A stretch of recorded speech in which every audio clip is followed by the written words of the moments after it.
Hello નમસ્કાર વિદ્યાર્થી મિત્રો. તો વિદ્યાર્થી મિત્રો, ધોરણ 6 વિષય છે હિન્દીનું ત્રિમાસિક કસોટી ઓગસ્ટ 2026નું પ્રશ્ન બેંક આધારિત આપણે પ્રશ્નપત્રોની ચર્ચા કરવાના છે વિદ્યાર્થી મિત્રો. તો સૌથી પહેલાં આપણી પાસે છે વિદ્યાર્થી મિત્રો પ્રશ્ન નંબર 1. कविता पढ़ के प्रश्नों का उत्तर दीजिए. मन करता है सूरज बनकर आसमान में दौड़ लगाऊं. मन करता है चंदा बनकर सब तारों पर अकड़ दिखाऊं. मन करता है तितली बनकर दूर दूर तक उड़ जाऊं. तो आ काव्य आधारित विद्यार्थी मित्रों આપણે પ્રશ્નોની ચર્ચા કરવાના છે.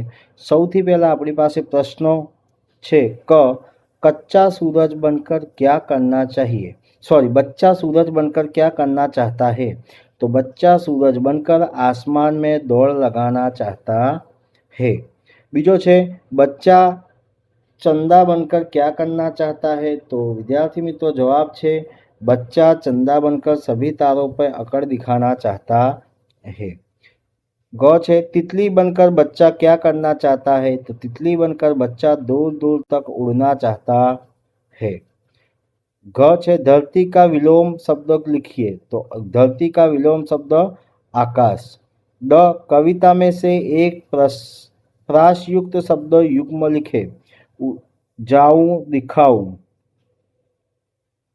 निम्नलिखित परिच्छेद पढ़ के प्रश्नों का उत्तर दीजिए. ईश्वर की सर्वश्रेष्ठ कृति मनुष्य है. मनुष्य सृष्टि का सबसे श्रेष्ठ प्राणी है. इसे श्रेष्ठता का कारण है कि मनुष्य के पास सोचने विचारने के लिए बुद्धि होती है. भावना कल्पना दृढ़ता के लिए मन होता है. कार्य करने के लिए दो मजबूत हाथ होते हैं. मनुष्य इन सभी विशेषताओं का उचित उपयोग करना भी जानता है. प्रश्न का मनुष्य सृष्टि का श्रेष्ठ प्राणी क्यों है. तो मनुष्य के पास बुद्धि मन शक्तिशाली और पौर मजबूत हाथ हैं तथा वह इनका उचित उपयोग करना जानता है. सोचने विचारने के लिए मनुष्य के पास क्या है. तो बुद्धि. ईश्वर का समानार्थी शब्द लिखिए. भगवान. मनुष्य के पास कार्य करने के लिए क्या है. तो दो मजबूत हाथ.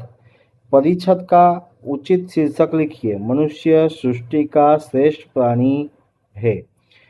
प्रश्न नंबर 3. सही विकल्प चुन के उत्तर लिखिए. इनमें से कौन सा प्राणी जंगली है. तो ऑप्शन सी शेर. विश्व का समानार्थी शब्द कौन सा है. तो जवाब है विद्यार्थी मित्रों संसार. Option A. प्रश्न नंबर 3. किस व्यक्ति वस्तु स्थान या भाव को प्रकट करने वाले शब्दों का क्या कहलाते हैं. तो संज्ञा कहलाते हैं. प्रश्न नंबर 4. फूल का समानार्थी शब्द कौन सा है. तो पुष्प. 5वां. आंखों का तारा मुहावरों का अर्थ क्या है. बहुत प्यारा होना. निम्नलिखित के उत्तर लिखिए. प्रकृति के तत्व कौन कौन से हैं. प्रकाश हवा पानी धरती आदि प्रकृति के तत्व हैं. हमें दूसरों के साथ कैसा व्यवहार करना चाहिए. हमें दूसरों के साथ प्रेम सम्मान और भाईचारा से व्यवहार करना चाहिए. शरीर का समानार्थी शब्द लिखिए. तो देह. आकाश का एक समानार्थी शब्द लिखिए. गगन. ड एक जगह एक लोक कविता का मुख्य विचार क्या है. पूरी दुनिया एक है और सभी मनुष्य का सम्मान अधिकार न्याय तथा मानवता की भावना समान होनी चाहिए. ત્યારબાદ विद्यार्थी मित्रों प्रश्न नंबर 5. विराम चिन्ह लगाइए. तुम कहाँ जा रहे हो. तो तुम कहाँ जा रहे हो. वह कितना स्वादिष्ट भोजन है. तो वह कितना स्वादिष्ट भोजन है. अध्यापक ने कहा सदा सच बोलो. अध्यापक ने कहा सदा सच बोलो.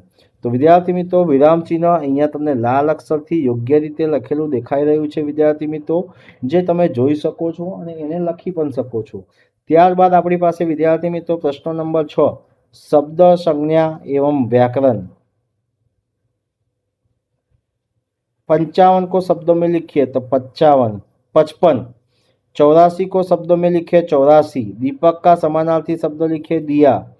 नदी शब्द का एक सार्थक वाक्य बनाइए. नदी का पानी स्वच्छ है. मुहावरों का अर्थ लिखकर वाक्य बनाइए. आंखों का तारा बहुत प्यारा होना. गोपाल अपनी माँ की आंखों का तारा है। शीश झुकाना, आदर या सम्मान प्रकट करना। हमें माता पिता और गुरुजनों के सामने शीश झुकाना चाहिए। वचन देना, वादा करना। वाक्य, राम ने अपने पिता को दिए हुए वचन निभाया। जीवन दान देना, नया जीवन देना। वाक्य, दयालु व्यक्ति ने घायल पशु को जीवन दान दिया। थिरकने लगना, खुशी से नाचने लगना। वाक्य, खुशी की खबर सुनकर बच्चे थिरकने लगे। प्रश्न नंबर 8, निम्नलिखित में से किस एक वाक्य पे 5 वाक्य लिखिए। पेड़ों का महत्व। पेड़ हमारे जीवन के लिए बहुत उपयोगी है। पेड़ हमें ऑक्सीजन, फल और लकड़ी देता है। पेड़ पर्यावरण को स्वच्छ रखते हैं। पेड़ वर्षा लाने में सहायक होते हैं। हमें अधिक से अधिक पेड़ लगाने और उनकी रक्षा करनी चाहिए। अथवा मेरा विद्यालय। मेरा विद्यालय बहुत सुंदर है। मेरा विद्यालय में सभी शिक्षक विद्यार्थियों को प्रेम से पढ़ाते हैं। विद्यालय में पढ़ाई के साथ खेल कूद को भी सुविधा है। हमें प्रतिदिन समय पर विद्यालय जाता हूँ। मुझे अपने विद्यालय बहुत प्रिय है। तो विद्यार्थी मित्रों, आ हतुं ધોરણ 6 વિષય છે હિન્દીનું પ્રશ્ન બેંક આધારિત પ્રશ્નપત્રનું સોલ્યુશન। તો વિદ્યાર્થી મિત્રો, આ વિડીયો તમને ગમ્યો હોય તો લાઈક કરજો, શેર કરજો અને કમેન્ટ કરજો, અને જો ચેનલને સબસ્ક્રાઇબ ના કરી હોય તો સબસ્ક્રાઇબ કરવાનું પણ ભૂલતા નહીં। જય હિન્દ, જય ભારત।